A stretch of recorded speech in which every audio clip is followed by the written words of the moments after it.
Welcome to chapter 18, where we will learn about goods market in an open economy. Yeah.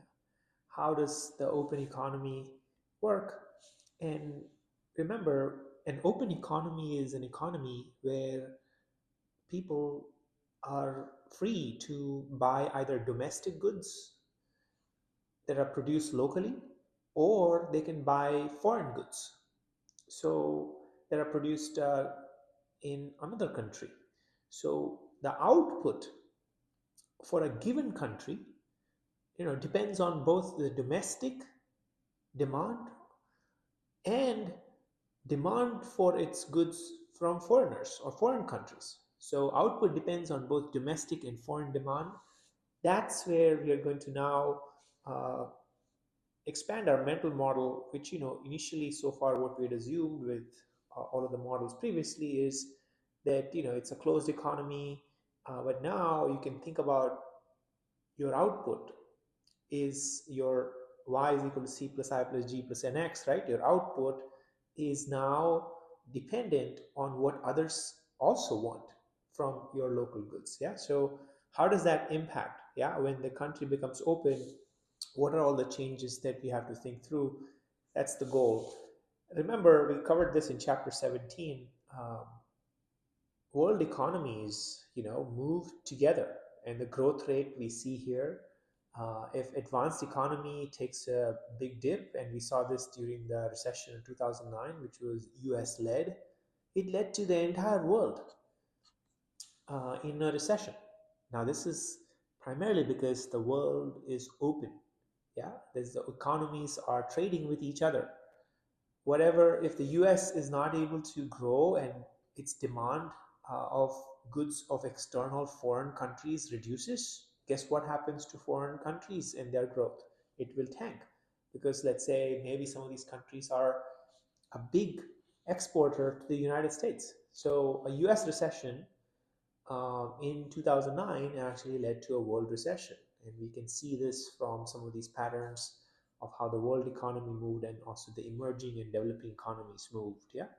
So it's quite fair to say that when emerging countries, let's say India, start to think about what's happening to the US, because, India is dependent on the US when it comes to income from IT services, right? It's a big part of how India does its trade with the external world, specifically US, right? So if US goes into recession, that part of uh, exports that India does to the United States through this IT services could take a big hit, right? So in an open economy, which most countries are open economies, you see this interconnectedness, and you understand why that's the case and how it's a global phenomena. How, if depending on the level of connection that you have with other countries. Yeah. So now demand for domestic goods, as we said, we can, we could say, um, we can plot it. So remember, y is equal to c plus I plus g plus nx, yeah? But domestic demand, and there's a distinction between domestic demand and demand for domestic goods. Domestic demand is demand that your country has independent of whether the demand is going to be fulfilled by goods produced in your country or outside. So domestic demand could be fulfilled by local production, or it could be fulfilled by global production externally, right? So if we remember this, then what we need to add to this is, if we can plot as a function of demand as a function of output, we see that there's going to be some amount of demand, even if, there's going to be some amount of demand even if output is zero, right? Primarily because you start to think about import exports as well. So what we need to do now is we need to add in the factor of imports. Yeah, if we import, it's going to be directly proportional to output and the exchange rate, the real exchange rate. So what we see is that um, if some of this demand is going to be serviced by imported goods, then what will happen is the demand curve will, because imported goods IM is going to be divided by the exchange rate, yeah, because you want to look at the demand in the same currency. So if you look at the real exchange rate, divide that, you get a curve that is slightly more flatter than the demand curve. So that is your uh, incorporating the imports, you see this demand go to slightly flatter curve. Okay, so now what we've done is we have removed from domestic demand. So remember, what we're trying to do is we're trying to get demand for domestic goods. So we look at domestic demand, and then from that we remove imports. We get a curve that is much more flatter than DD, which we get AA. And then if we add to it exports, because that is going to be part of domestic demand, we will get a curve that shifts up, right? Because there's going to be demand for goods produced locally by foreigners. So then that gets us ZZ, which is the demand for domestic goods. Yeah. And we'll cover all of this slightly in the next set of videos. But in a sense, we see that import reduces, yeah, this demand for domestic goods, yeah, because some of that demand was now serviced by things that are imported, and export shifts the curve up. Yeah, this shifts the curve angle down, but this shifts the curve completely up because there is no dependence on imports. Remember, exports, what you export depends on foreign country income, Y star. What you import depends on local country income, Y, right? Um, so we'll also look at how the real exchange rate changes and how currency appreciation, depreciation impacts in the upcoming set of slides. But hopefully we get this. This key distinction that we need to get out of this is there's a difference between domestic demand, right, which is going to be fulfilled by goods produced locally and by goods produced externally, and the demand for domestic goods, yeah, which is some part of that demand is going to come from local country people and from foreigners. Yeah. So if we understand that too, then we can derive this line ZZ uh, accurately. Yeah. In a sense, this is demand for domestic good.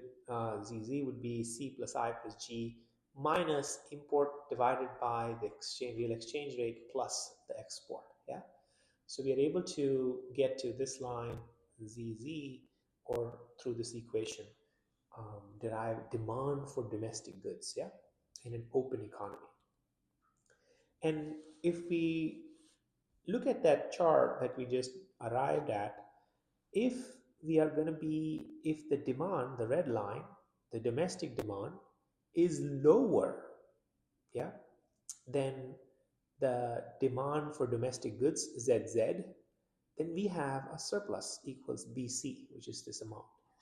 Similarly, if the red line is above the blue line, meaning you have more domestic demand than demand for domestic goods, then all of a sudden you have a trade deficit. So it's super important to understand the distinction between domestic demand and demand for domestic goods, which are these two. Based on that clear understanding, we can derive a point where the red line is above the blue line, red line is below the blue line, and we see a surplus or a deficit. So now we can quickly understand what leads to current account surplus and trade surplus and trade deficit. Yeah. And to recap, DD is the domestic demand, which is demand that's fulfilled by local domestic production and foreign goods, and so it includes imports. We have AA, which is domestic demand, demand for domestic goods, primarily flatter if we just removed the imports from it. And then we get to uh, arriving at line ZZ, which is demand for domestic goods. Yeah, from DD we arrived at AA, from AA we arrived at moved up by adding the exports to arrive at ZZ. Yeah, and we primarily didn't just change the slope of AA again like we did when we changed the slope from DD to AA, because exports do not depend on domestic income. They depend 100% on foreigners' income, because the foreigners are who are going to buy from you. Yeah. Okay. But imports, yeah, what you import definitely depends on your current income. So that's why we had the change of slope. Okay, so now we understand what causes a trade surplus, what causes a trade deficit. Yeah, that's super important to understand, and it comes from this clear understanding of domestic demand and demand for domestic goods like DD and ZZ. We really need to understand that, right? Once we understand that, and we know which side we are in. Yeah, um, equilibrium comes when demand is equals output. Remember, income is when we have a 45-degree line, right? This is the 45-degree line. If wherever that intersects the demand for domestic goods, that's where we have equilibrium point. And demand is equal to output. What you produce is what's demanded, and so that is going to be a 45-degree line because for every demand is equal to every output that's produced. So 45-degree line represents that where demand and output are equal. Yeah. And so where that intersects the demand of domestic goods, that's the point of equilibrium. That point of equilibrium could cause, based on where you are, a deficit, or it could also be, this point could have been such that we have a surplus. In this case, I have an example of deficit. Yeah. But remember how to derive equilibrium, where output, whatever you produce, is what's demanded, right? And depending on where your point A is, if it's on the right side of YTB, you have a deficit. If this line was somewhere here, then we have point A here, and that could cause a surplus. Yeah. In a sense, what we really need to understand is um, whether you have a deficit or a surplus depends on where your equilibrium point is, and what your trade balance is. Yeah. So there are two differences what we've seen so far with the closed economy versus an open economy. Um, in an open economy, an increase in output leads to a trade deficit. Think about this. Yeah. We just had an increase in output. If Y were to go up, and let's say demand further went up to somewhere here, you will see larger and larger deficit. Yeah. Um, and what we'll also see is that the multiplier effect compared to the closed economy is much smaller, right? Because we start to see that this line is much more flatter than this the original line DD that we had, right? The demand, domestic demand. So that's the key takeaway, which is uh, depending on where your equilibrium is, you could be either in a deficit or in a surplus. And the, the key insight is that if you have an increase in output, it could lead to trade deficit, yeah, in an open economy.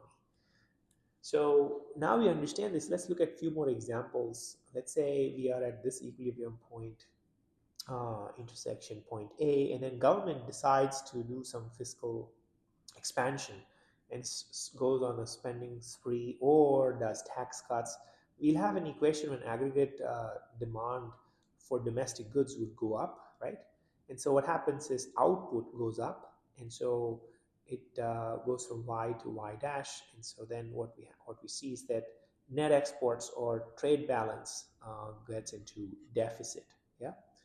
Um, and similarly, if you have an opposite situation where there's an increase in foreign demand, yeah, not local demand, but foreign demand, primarily, let's say, it was triggered by currency depreciation, then what we see is that the net export jumps up, right? The net exports jumps up, and what we see is that we see this curve go up, and we could see a trade surplus in that situation. Yeah, an increase in foreign demand leads to an increase in output.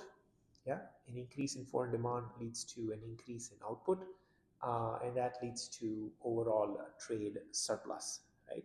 And how do we know surplus versus deficit? Look at where your line DD is and where is it in connection to the the ZZ line, right? And in this case, this is where we start to see the surplus that's coming in through trade trade balance, because now your goods are much more competitive and foreigners want it, and now all of a sudden you are in this situation. Yeah.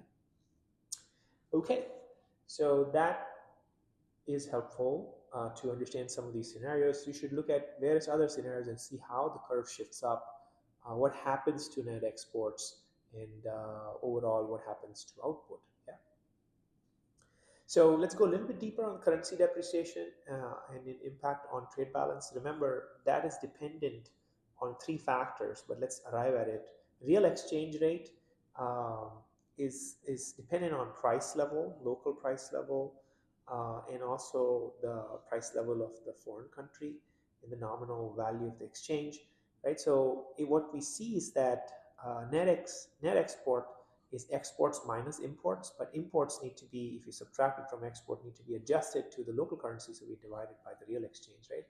So net exports is dependent on exports minus imports, and also on the real exchange rate. So if we were to rewrite this, what we can say, exports is also a function of what is the foreign income, and also dependent on real exchange rate, because foreign income might be high, but the real exchange rate impacts export, right? If your currency is highly appreciated, then it becomes very hard for, um, you know, if your currency is depreciated, your exports gets a boost, and vice versa for imports, right? So similarly, depends on exchange rate, and similarly, if we add this here, we get imports. Relatively, we start to see that relative price of an import becomes better compared to um, a locally produced item. So there are three things that we can derive from net export as to how we see currency or the real exchange rate impacts. Yeah. So when a depreciation of real exchange rate happens, the E depreciates. We see an increase in exports. Yeah. Yeah.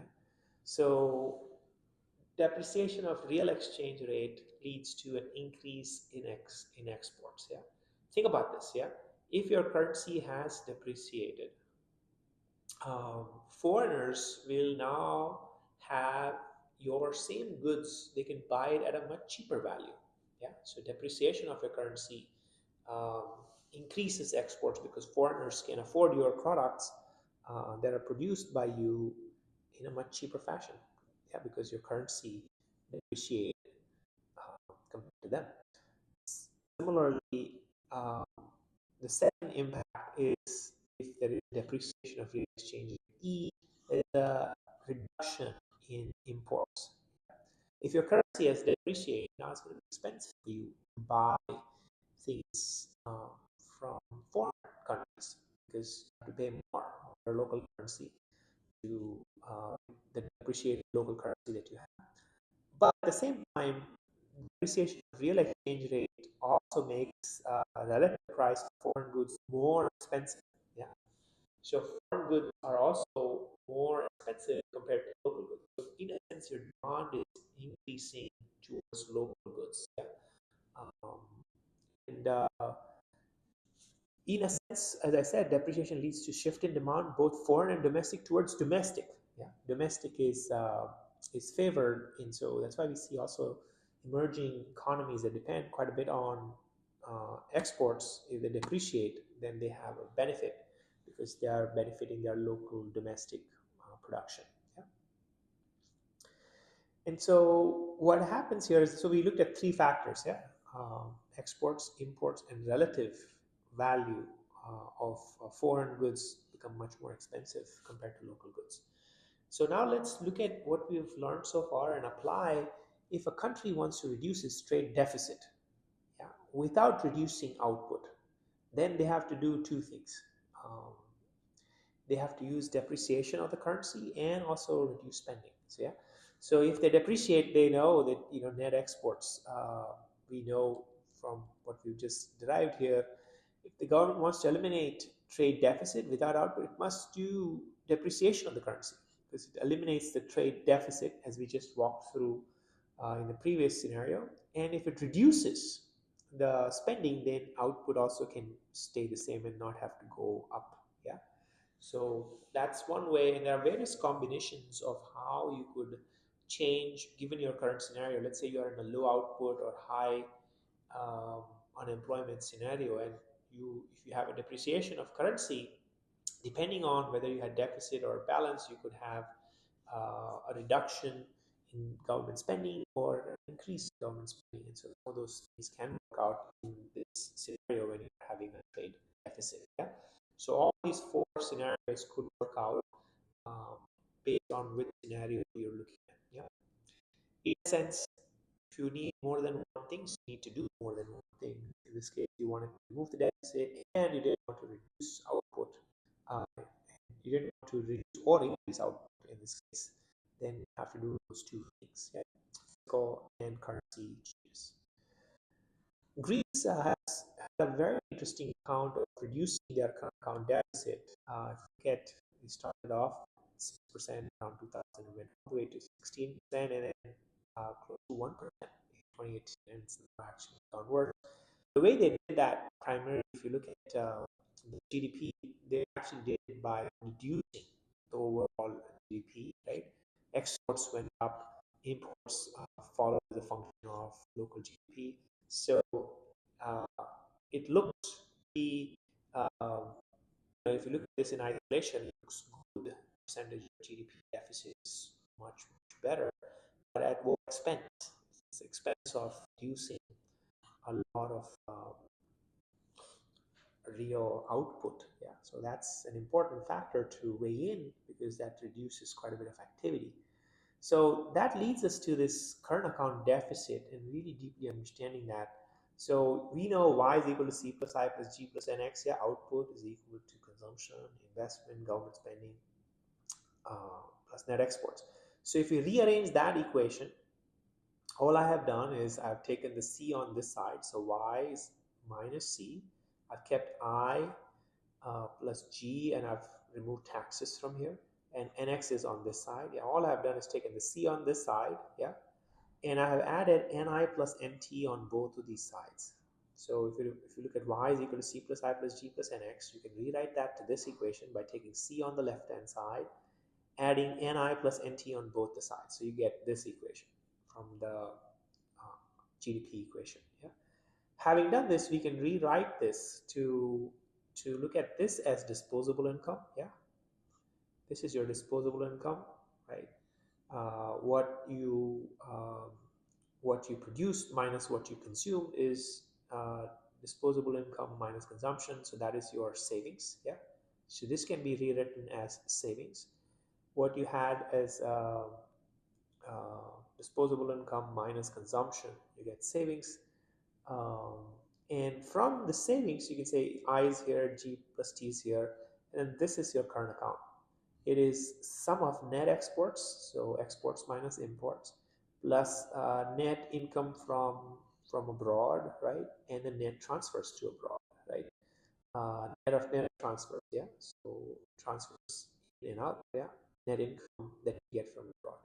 So that if you replace this by CA and then replace this by side by savings, you get savings equals 5 plus G minus T plus C. Or rewrite this to get current account is equal to savings plus T minus G minus I. So this is a very intuitive way to remember current account, yeah. Or you can think about current account as exports minus imports, so trade balance, NX, plus net income from abroad plus net transfers. Yeah. So that is also one way to think about current account. Or you can think about this as private savings. Current account is equal to private savings plus public savings minus investment. Yeah. So if you remember current account equation in any of these four ways that I mentioned, you can intuitively think of increase in investments. If you want to increase investment, it has to be reflected in either private savings or public savings or a deterioration in current account. Yeah, current account deficit, current account surplus. Similarly, a deterioration in government balance, which is tax revenue minus government spending, must be reflected in either private savings or reduction in investment or reduction in account. So this helps us really quickly understand where is the current account equation getting impacted, right? Positively, negatively, and due to what factor. And similarly, a country with high savings rate must have a high investment rate, savings that's investment to balance this out, or current account surplus. Yeah. So we start to see what's causing, and with this current account equation, understand the depth what's going on for a given country. Yeah, thanks. Hope that was helpful. That concludes goods market and open economy. And the key takeaway is to really distinctly understand the difference that now domestic demand is not the only factor. Uh, you can your output also depends on your foreign demand for your local goods. So I'll see